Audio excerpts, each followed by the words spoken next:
अस्सलाम वालेकुम, बिस्मिल्लाहिर्रहमानिर्रहीम। डियर स्टूडेंट्स, हम स्टेबिलिटी पॉलिनॉमियल और इसके कॉन्जुगेट्स वगैरह को डिस्कस करेंगे। तो सबसे पहले हम एक ट्रांसफॉर्मेशन कंसिडर कर लेते हैं कि ये हमारे पास z is equal to r-1 divide by r+1 एक ट्रांसफॉर्मेशन है और ये यूनिट डिस्क के लिए है। r की वैल्यू जो एग्जिस्ट करती है यूनिट डिस्क के अंदर लाइज करती है। So mod of r is less than is equal to 1 and और ये साथ जो वैल्यूज़ है ये वैल्यू एग्जिस्ट करती है ओपन हाफ लेफ़्ट प्लेन, मतलब है ओपन हाफ लेफ़्ट प्लेन। ये अगर आप लोग इस वैल्यूज़ को देखें तो हमारे पास रियल ऑफ z जहाँ पे लेस दैन ज़ीरो होगा तो रियल ऑफ z ये सारी वैल्यू क्या है, real of z is less than zero. ये लेफ़्ट प्लेन के अंदर ये हमारी वैल्यू क्या करती है, लाई कर रही है। तो इसलिए अब हम देखते हैं कि इसकी इन्वर्स मैपिंग, तो इन्वर्स मैपिंग का मतलब है अगर हम z की जगह r की वैल्यू कैलकुलेट कर लें तो ये मैपिंग हमारे पास इन्वर्स मैपिंग हो जाएगी। तो पॉलिनॉमियल का हमारे पास फार्मूला है रो r माइनस h बार सिग्मा r। तो अगर इस पॉलिनॉमियल को हम जो है प्रोडक्ट के साथ डिनोट कर लें तो product of z is equal to rho और r की वैल्यू ऊपर हमने डिफ़ाइन की है वो पुट कर दी minus h into sigma r और r की वैल्यू हमने डिफ़ाइन कर ली। तो ये जो पॉलिनॉमियल बन गया है इस पॉलिनॉमियल को स्टेबिलिटी पॉलिनॉमियल कहते हैं। और अब इस स्टेबिलिटी पॉलिनॉमियल के साथ हम मल्टीप्लाई करने जा रहे हैं 1 माइनस z पावर k। तो ये हम जब क्वेश्चन कर रहे होंगे तो हमें पता चल जाएगा कि k की वैल्यू क्या पुट किस वैल्यूज़ के लिए हम k की वैल्यू के लिए इस नंबर को मल्टीप्लाई कर सकते हैं। तो यहाँ पे इस वक्त मैक्सिमम पावर हमारे पास मैक्सिमम वैल्यू हमने सपोज़ की हुई है कि इन दोनों पॉलिनॉमियल की जो मैक्सिमम वैल्यू है इन दोनों की वो हाईएस्ट पावर इसकी k है, z की पावर k है। तो इसलिए हमने जो डिवाइड में z आ रहा है उसकी जो जितनी पावर है मैक्सिमम पावर उसकी पावर से हम मल्टीप्लाई कर रहे हैं। फ़र्ज़ करें 1 माइनस z की पावर 5 है तो हम 1 माइनस z की पावर 5 से पूरे पॉलिनॉमियल को मल्टीप्लाई करेंगे। ओके, अब हमने इस तरह किया, इसको मल्टीप्लाई कर दिया, इसको हमने मल्टीप्लाई कर दिया। अब हम जैसे ही इसको मल्टीप्लाई करेंगे तो इसके साथ मल्टीप्लाई होने के बाद इस नंबर के साथ मल्टीप्लाई होने के बाद 1 माइनस जेड की power k rho minus h बार 1 माइनस जेड की पावर k इंटू सिग्मा। और ये इसके मुकाबले में हमारे पास जो इक्वेशन बन जाएगी वो क्या बन जाएगी, a0 z power k plus a1 z power k minus 1 plus up to z0 हमारे पास आ जाएगा, आखिरी नंबर आ जाएगा। तो then the root of stability polynomial lies inside open disc. तो इसके जो रूट हैं ये ओपन डिस्क में लाई करते हैं, that is mod of r is less than 1 if and only if the root of polynomial lies real z is less than or equal to 1। अगर ये इस तरह लाई करें तो इसका मतलब है कि इसके रूट ओपन डिस्क के अंदर क्या करते हैं, लाई करते हैं। तो इस चीज़ को कैलकुलेट करना बहुत मुश्किल होता है कि हम हर दफ़ा इसकी वैल्यूज़ को कैलकुलेट करते रहें। तो इसके लिए हमारे पास एक थ्योरम है और थ्योरम का नाम है रुथ-हर्विच थ्योरम। और इस थ्योरम में हमें कहता है कि root of a polynomial z in real z is less than zero. ये real z less than zero के बराबर हमें कब पता चलेगा, लेफ़्ट हाफ प्लेन का हमें कब पता चलेगा, जब इसके लीडिंग प्रिंसिपल माइनस a0 और लीडिंग प्रिंसिपल माइनस सारे पॉजिटिव हो जाएंगे। तो इससे हमें ये पता चलेगा कि हाँ ये जो रियल z है वो क्या है, लेस दैन ज़ीरो है। तो हमें भी क्या चाहिए होता है, real z less than zero चाहिए होता है, यहाँ मान लिखा गया है, लेकिन ये क्या है, real z less than zero है। तो एग्ज़ाम्पल कर लेते हैं। एग्ज़ाम्पल के मुताबिक हम सबसे पहले स्टेबिलिटी पोलिनोमियल बनाएंगे। तो यहाँ पे मिनिमम वैल्यू n है तो हम सारों को n में कन्वर्ट करेंगे। तो अगर आप इसको n में कन्वर्ट करें तो रो r की वैल्यू आ जाएगी r² - 1 और सिग्मा r की वैल्यू आ जाएगी 1/2 r-3। तो यूजिंग ट्रांसफॉर्मेशन, हम ट्रांसफॉर्मेशन इस्तेमाल करते हैं। तो अगर हम ट्रांसफॉर्मेशन इस्तेमाल करें तो हमारे पास r की वैल्यू आ जाती है 1 + z/1 - z। तो अगर हम इससे पोलिनोमियल बनाएं तो पोलिनोमियल आ जाएगा r² - 1, ये हमारे पास स्टेबिलिटी पोलिनोमियल है, -h 1/2 r-3। अब हम इस तरह करेंगे, r की वैल्यू यहाँ पे पुट करेंगे। तो हमने r की वैल्यू यहाँ पे पुट की, तो डिवाइड में सबसे ज़्यादा वैल्यू कौन सी है, 1 - z का स्क्वायर है, इसलिए हम 1 - z के स्क्वायर से पूरी इक्वेशन को क्या करेंगे, मल्टीप्लाई करेंगे। तो पूरी इक्वेशन को 1 - z से मल्टीप्लाई किया, तो क्योंकि यहाँ पे हमारे पास k की वैल्यू क्या आ रही है, 2 आ रही है, तो यहाँ पे ज़ाहिर है फिर पोलिनोमियल सेकंड डिग्री का बनेगा। तो ये बन जाएगा a0 z² + a1 z1 + a2 z0। तो मतलब ये है कि z² z1 और z0 आ जाएगा और इनके साथ वैल्यू आ जाएगी a0 a1 a2।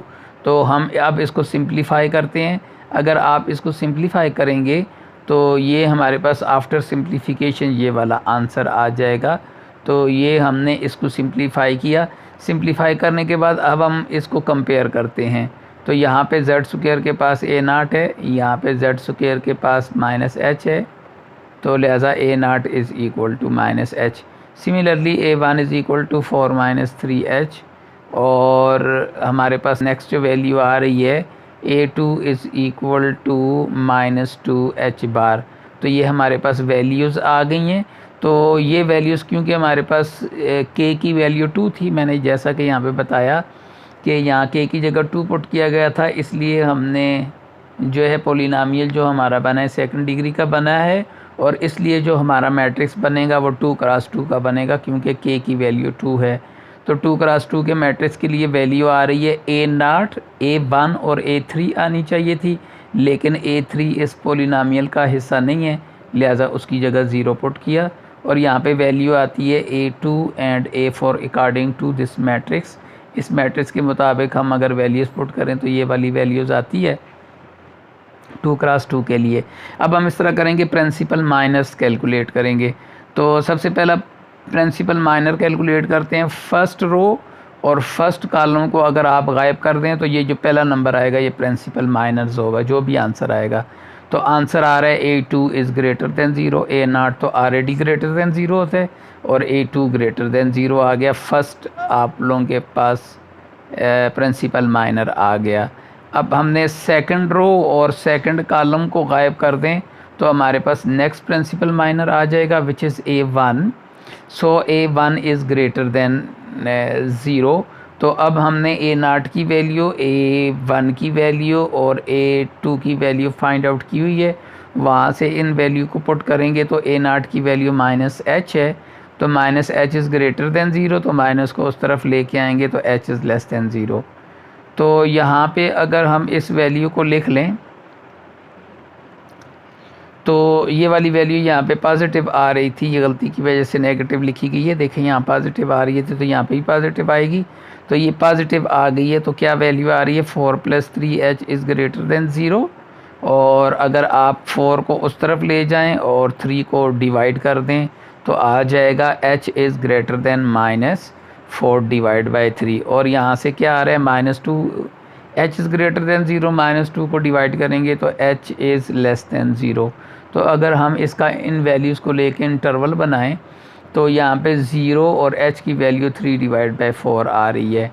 तो क्या कहा हुआ है, h < 0, तो h इस तरफ जाएगा और ये पूरी लाइन की तरफ जाएगा, लेकिन यहाँ पे आके उसने रोका हमें और उसने कहा कि -4/3 से h की वैल्यू ग्रेटर होगी, तो ग्रेटर वैल्यू इस तरफ होगी, तो ये वाला जो रीजन है ये हमारा इंटरवल बन जाएगा।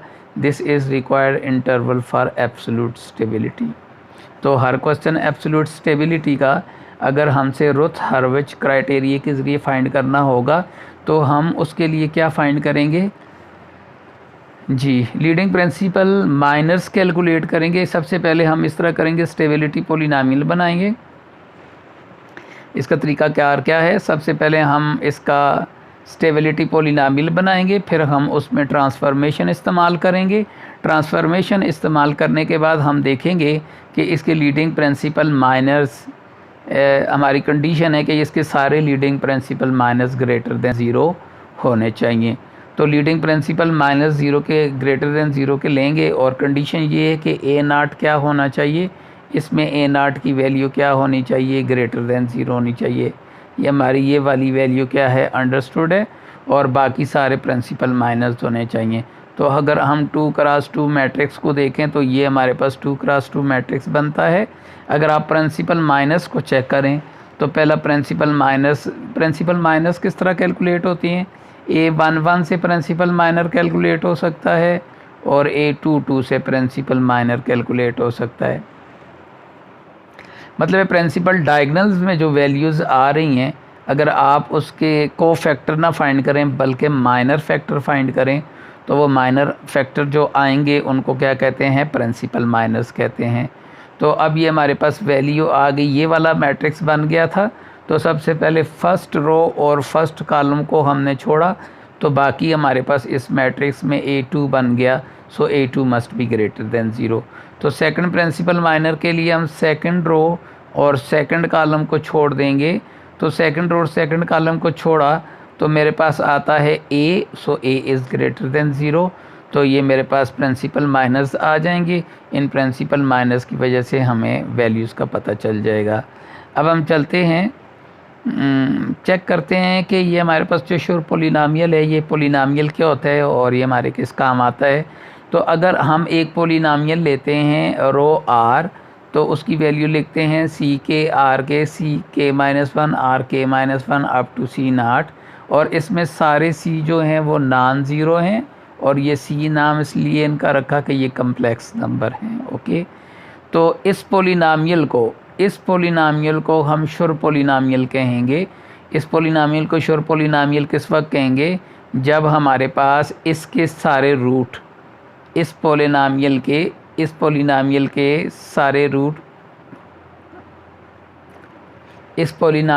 सारे रूट, ये रूट आ रहे हैं। सारे रूट अगर आप इनका माड लें तो इनका माड लेस देन 1 आना चाहिए, मतलब इनसाइड डिस्क आना चाहिए।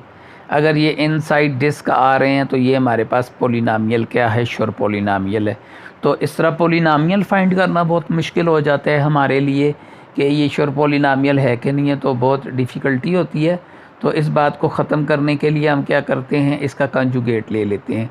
तो इस नंबर का अगर आप कंजुगेट लेंगे तो ये हमारे पास कंजुगेट आ गया, और ये इन C अब कंजुगेट में होगा। इस नंबर को हम पहले लिख रहे हैं, ये वाला नंबर यहाँ पे इसका कंजुगेट आ गया, बाकी सारे नंबर उसी तरह हैं।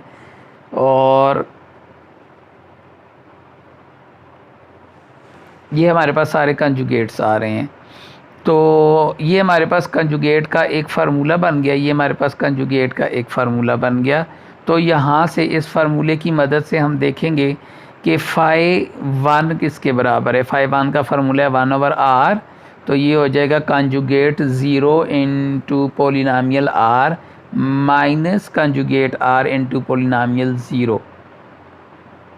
तो सबसे पहले हम क्या करेंगे, फ़ाई1 को कैलकुलेट करेंगे और इसकी डिग्री क्या होगी, less than R equal to k-1 होगी। मतलब f k अगर 2 हुआ तो इसकी डिग्री क्या होगी, 1 के बराबर होगी।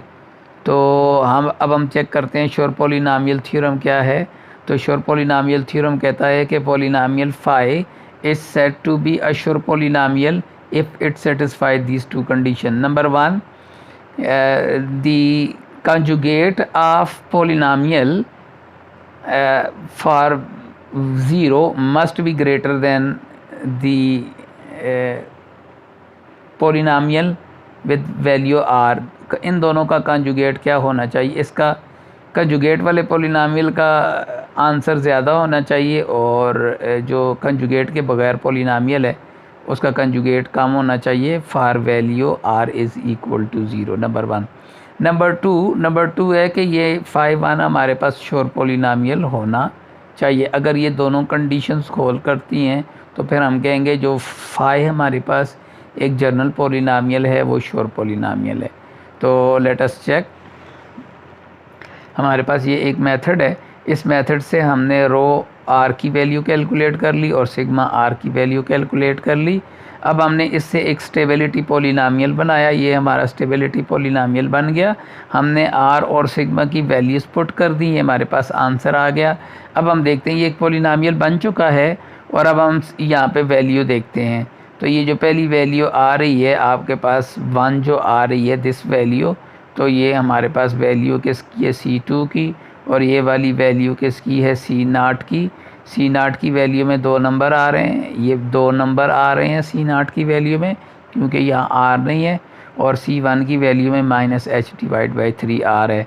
तो C1 भी ज़ीरो नहीं है, C2 भी ज़ीरो नहीं है, C0 भी ज़ीरो नहीं है, तो हम आगे प्रोसीड कर सकते हैं। तो आगे कैसे प्रोसीड करेंगे, हम उसका कॉन्जुगेट लेंगे। कॉन्जुगेट में क्या होता है कि ये वाले नंबर अपनी पोजीशंस को चेंज करेंगे। ये वाला नंबर C0 पहले आ जाएगा, C1 दूसरे नंबर पे आ जाएगा और C2 तीसरे नंबर पे आ जाएगा। So R square is equal to C0 की वैल्यू पुट की और -h/2 की वैल्यू पुट की प्लस 1 C2 की वैल्यू पुट की। तो अब हम इस तरह करते हैं, इनके कॉन्जुगेट्स लेके वैल्यू पुट्स की।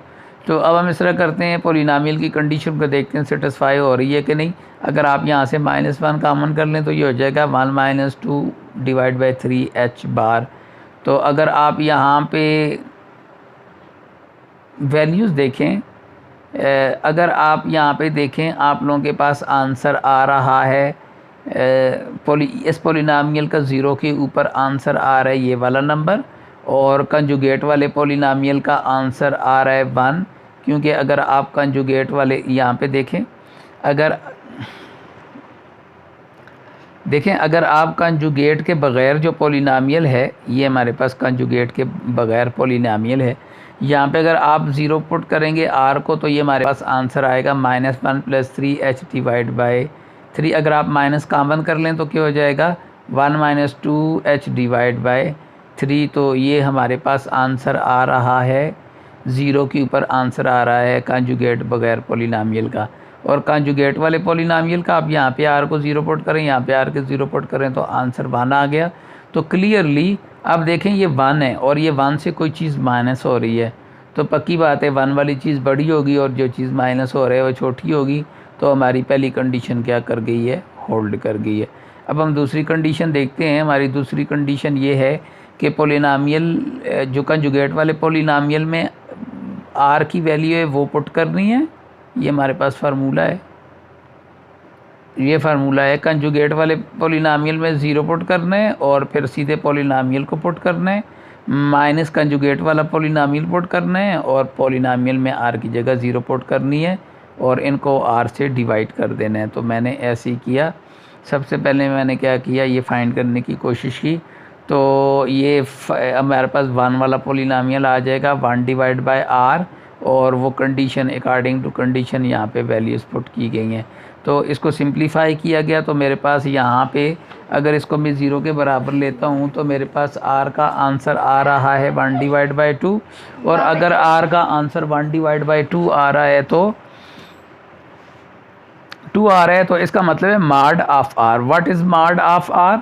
मॉड ऑफ R <0 है। तो यही बात कही गई थी कि अगर आप लोगों के पास 5 श्योर पॉलिनॉमियल है, तो श्योर पॉलिनॉमियल क्या होता है कि उसका जो रूट आता है उसका मॉड <1 होना चाहिए। ये शुरू में हमने श्योर पॉलिनॉमियल की डेफिनेशन की थी। श्योर पॉलिनॉमियल वो होता है कि जितने भी उसके रूट्स आएँ वो <1 हो।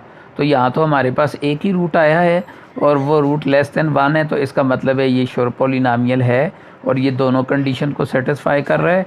तो इससे ये बात साबित हो गई कि ये हमारे पास फार्मूला क्या है, ये जो फार्मूला गिवन किया गया है इस क्वेश्चन के लिए, ये एब्सोल्युटली क्या है, स्टेबल है। ओके बच्चों, ये हमारा आखिरी लेक्चर था जिस पे हम ज़ीरो स्टेबिलिटी के बारे में डिस्कशन कर रहे थे, और उसके बाद फिर हम एब्सोल्यूट स्टेबिलिटी के ऊपर आ गए। और एब्सोल्यूट स्टेबिलिटी डायरेक्ट फाइंड करना मुश्किल थी, तो एब्सोल्यूट स्टेबिलिटी को डायरेक्ट फाइंड करने के लिए फिर हमने 2 इसकी क्राइटेरियाज़ को डिस्कस किया। पहला क्राइटेरिया ये था कि अगर रुथ आर्विच क्राइटेरिया के लिए ज़रिए अगर हम इसकी स्टेबिलिटी फाइंड करें तो हमें इंटरवल भी साथ मिल सकता है। और हमारा दूसरा ऑप्शन ये था कि अगर हम शुर पोलिनोमियल को इस्तेमाल करें तो वो भी हमें बता सकता है कि आया हमारा जो फार्मूला है वो एब्सोल्युटली स्टेबल है कि नहीं है। ओके बच्चों, थैंक यू।